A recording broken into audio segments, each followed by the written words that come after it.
Joining us here at Post 9, Dan Ives from Wedbush Securities, bullish on Tesla with a buy. Just went to 300 recently, I think. And then Mark Mahaney from Evercore ISI has a buy on Meta and a target of 350. Morning, gentlemen. Good to see you both. Great to be here. Can you believe we're talking about this? The fight?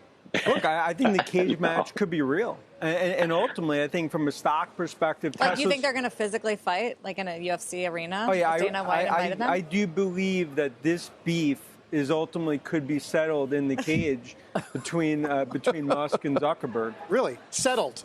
Settled. And I think ultimately, look, this is a beef that's gone on for many years.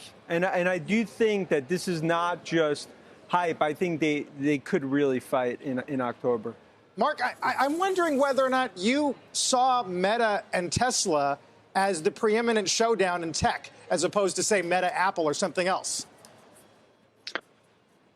Yeah, I actually do, Carl. I think it'd be Meta. Apple seems like more of the fight. But now that you mention it, it's kind of interesting. So this is kind of the second personal scrap, if you will, that Zuckerberg's gotten into. Tim Cook and now Elon Musk.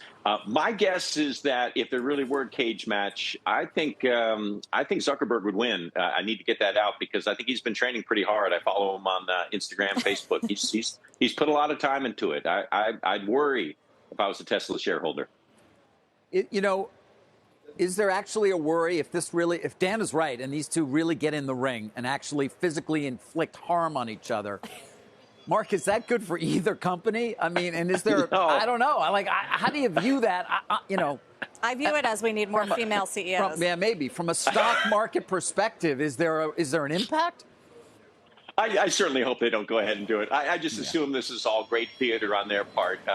So I just leave that aside. Look, I also want to, these are two very impressive entrepreneurs. So, it's great to see them. Hopefully they're putting this a little bit tongue in cheek. And if they want to entertain people, that's great. I'm a big fan of Meta, the stock. And I think I'll just throw this out. I think sometimes Zuckerberg, he runs a company that's a lightning rod sometimes for controversy because it represents all of our views. And some of those views aren't so great.